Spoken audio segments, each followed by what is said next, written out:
As it turns out, the best case against Islam is in fact the Quran itself.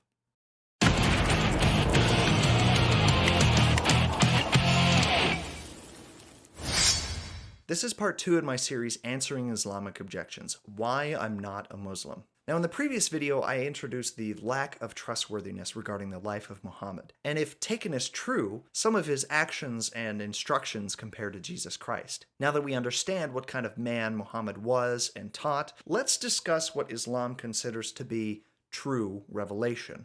What is true revelation in Islam is particularly difficult when you consider again what I mentioned in the previous video. What Islam is, according to Muhammad in the Quran, versus what Muslims across social media presume and even lie about. On a basic level, there are 4 main Islamic writings. The Quran being the collection of words that Muhammad attributed to Allah, the Hadith, which are sayings or doings of Muhammad that also include collections of sayings and doings of the Sahaba, meaning the companions of Muhammad, the Sirah being Muhammad's recorded biography, and the Sunnah, which is said to be Muhammad's way of life, on which Sharia law is based upon. Sunnah, which in Arabic means path, to some extent as hadiths also include some historical evidences, includes all of this. So if you hear someone say, this is sunnah, this means something the Prophet did, recommended, or asked people to do. Now as you'll see quickly, much of what Muhammad and the Quran deem valid are, ironically, the same things that the average modern Muslim would say are contradictory. And you'd be right, because they are. This is what's known as the Quranic Problem. For instance, the Quran instructs Muslims to affirm Father Abraham, Moses who gave the Torah, meaning the Pentateuch, which is Genesis through Deuteronomy, including the Old Testament prophets. Quran chapter 3, verses 1 through 4. He has revealed to you, O Prophet Muhammad, the book in truth, confirming what came before it, as he revealed the Torah and the Gospel previously, as a guide for people, and also revealed the decisive authority. Surely those who reject Allah's revelation will suffer a severe torment, for Allah is almighty, capable of punishment. Now this is how Muslims manufacture a basis for identifying as an Abrahamic religion, regardless of whether or not it can be proven that they have any true unity with these great cloud of witnesses. And surprisingly enough, the Quran repeatedly instructs Muslims to affirm and follow the Gospels. Matthew, Mark, Luke, and John. More specifically, this is scripture that was known and acceptable and accessible to the Christians of Muhammad's time before the 6th century, which at that point the canon had already been set in stone. One such reference even mentions Jesus' parable of the mustard seed in Surah 48, verse 29. Now this is all problematic for Islam because we know that manuscript evidence, along with the help of the early church fathers mentioned in the previous video, demonstrate how the Bible has not changed nor been tampered with. Now we have the Quran confirming what we already knew. The Torah, the prophets, and the Gospels, which came before, are true revelation. This may come as a shock to Muslims watching because they're oftentimes taught to believe the Quran says that Christian scriptures have been corrupted, when in reality that would be a myth created by Muslims on social media and abroad. Rather, the Quran claims the understanding of those true texts have been corrupted, which is an entirely different thing. Yet if you ask a Muslim to affirm what the Quran says about the preservation and transmission of the Old Testament, the Gospels that Christians had, they will demand you admit that it had been corrupted or tampered with to push some sort of narrative, which is really rich to anyone who knows how often it is that Muslims accuse those who disagree and refute them of doing the very things they do themselves. Seeing as how it only takes 2 brain cells rubbing together to realize how the most obvious false prophet in human history tampered with the truth to fit his own narrative under the guise of new revelations. Hence why I want to remind you how in my previous video I pointed out even the idea of the Gospels according to Muhammad and the Quran include those heretically Gnostic and unauthored non-canonical texts rejected by the church. Allah instructs Muhammad in Quran 10:94 saying, "So if you, O Muhammad, are in doubt concerning that which we have revealed unto you, i.e. that your name is written in the Torah and the Gospel, then ask those who are reading the book, the Torah and the Gospel, before you. Verily, the truth has come to you from your Lord, so be not of those who doubt it." Let's think about this carefully.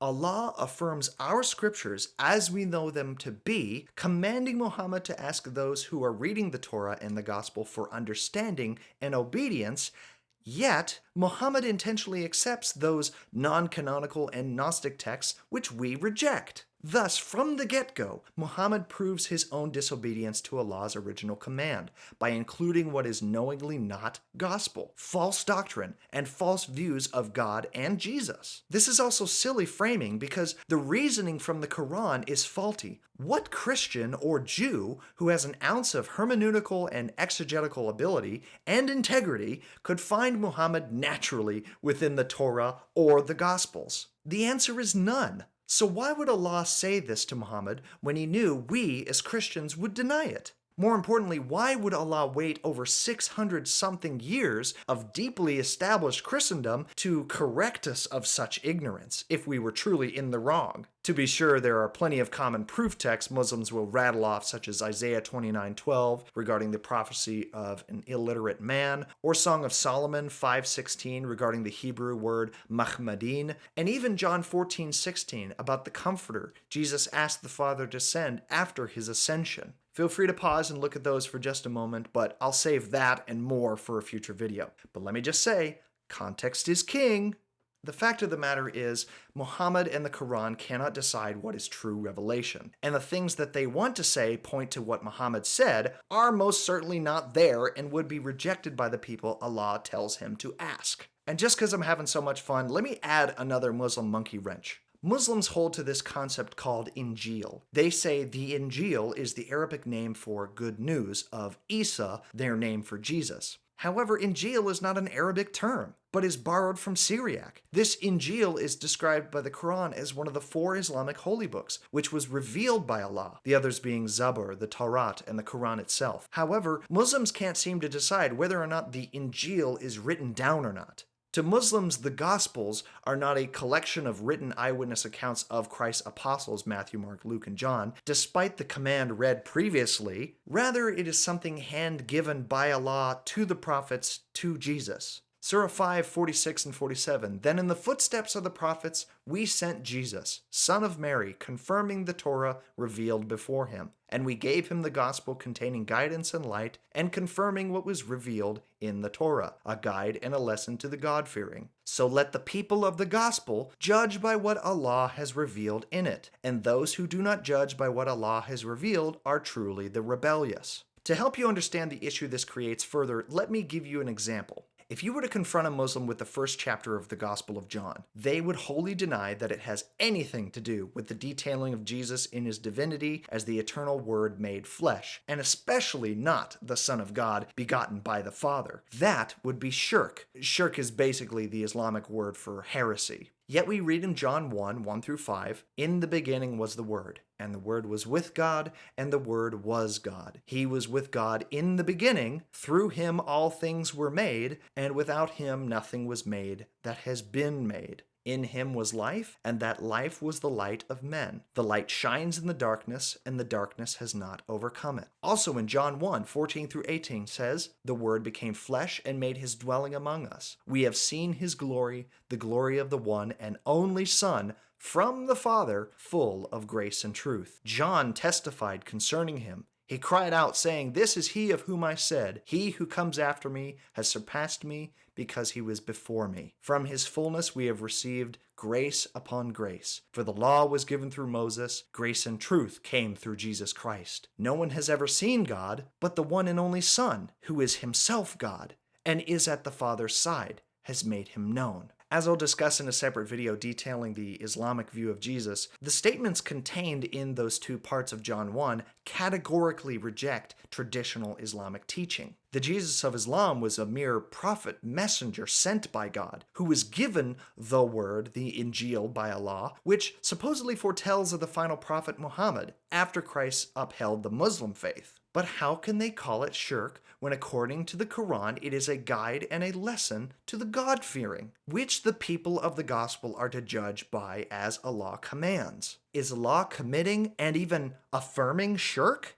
The Quran says in chapter 18, verse 27, "Recite what has been revealed to you from the book of your Lord. None can change his words, nor can you find any refuge besides him." Notice how that verse doesn't refer to only the Quran. It says no one can change Allah's words. The Torah and the Gospel are Allah's words, so how can you claim that Christians corrupted it? Yet if you point this out, those same Gospels Allah just affirmed as His unchangeable, incorruptible words, Muslims will say Christians have had it changed or distorted. In fact, a reference that is often given comes out of Sahih al-Bukhari 7363. Ibn Abbas said, "Why do you ask the people of the scripture about anything, while your book, the Quran, which has been revealed to Allah's messenger, is newer and the latest? You read it pure, undistorted, and unchanged, and Allah has told you that the people of the scripture, Jews and Christians, changed their scriptures and distorted it, and wrote the scripture with their own hands and said, 'It is from Allah, to sell it for a little gain.' Does not the knowledge which has come to you prevent you from asking them about anything? No, by Allah, we have never seen any man from them asking you regarding what has been revealed to you." To hold to this view, they would be out of step again with the Quran, along with all the supposed true revelations given by Allah. Surah 7, 157, those who follow the messenger, the unlettered prophet, whom they find written in the Torah and the Gospel, who enjoins upon them what is right and forbids them what is wrong, and makes lawful for them the good things and prohibits for them the evil, and relieves them of their burden and the shackles which were upon them. So they who have believed in him honored him, supported him, and followed the light which was sent down with him, and it is those who will be the successful. So to avoid this problem, other Muslims will say, oh, the Injeel is actually an unwritten revelation given to Jesus. Yet again, somehow Christians got a hold of and was subsequently lost or corrupted by Jews and Christians, then went about claiming to be the apostles and eyewitness testimony to their version of Jesus. Many Muslims believe the Quran, if all copies were destroyed from existence, would still remain as an immaterial book, unable to be corrupted. Eternal, as Allah is eternal. Allah would especially not codify corruption, so instead they say the word mentioned in John 1 refers to an unwritten book of instructions given to the prophet Jesus. Do they have any evidence to support this claim? None whatsoever. But it won't stop them from accusing you, though they know not where the originals are, to compare to what we have today, which would prove such a claim and clear up any confusion. Where can his followers find this mystery book? The Quran doesn't say. You just have to trust its claims and press on. How then can Muhammad even go to the Injeel and verify anything if it is not written down? How can Muslims read the book for themselves if it isn't written down? It doesn't make sense. On my live streams, I've heard some say the Catholic Church has the Injeel hidden away from prying eyes. Some blame Constantine, of course, and others simply say that Allah intentionally kept this information from the masses, but specially revealed it to Muslims. This creates a glaring problem when you consider why Allah would authorize a corrupted book and let it deceive so many people to become Christians. Yet reference after reference, the Quran does not dismiss the legitimacy of the Injeel possessed by Christians during Muhammad's time. For example, in Surah 4, 171, while criticizing certain theological errors, it does not claim that the Christians lacked access to the authentic Injeel. Not to confuse the Christian position as if to say the law, the prophets, and the Gospels are truly invalid from a biblical perspective, it's really a matter of questioning whether its contents point to what Islam teaches and Muhammad practiced, since they are so affirmed in the Gospel. Surah 547, so let the people of the Gospel judge by what Allah has revealed in it, and those who do not judge by what Allah has revealed are truly the rebellious. In other words, the Christians are more obedient to the commands of Allah to test the Quran according to the Torah and the Gospels. Otherwise, they would be accounted as rebellious. Thus you see the nonsense that is the Quranic problem. If the Bible is true, the Quran is false, because it contradicts the Quran. If the Bible is false or lost, then the Quran is also false, because it confirms and refers to a false or lost gospel, which takes away all meaning of fact-checking and falsification. If Allah failed to or refused to preserve his own word, then why should we trust him when he promises to preserve the Quran? How can he be all-powerful when man can so easily subdue his words? I think it's pretty clear the inconsistencies within the Quran. And I think it's sufficient to say, as Dr. David Wood says in his video on the Quranic dilemma, let us obey the gospel, as both our religions command.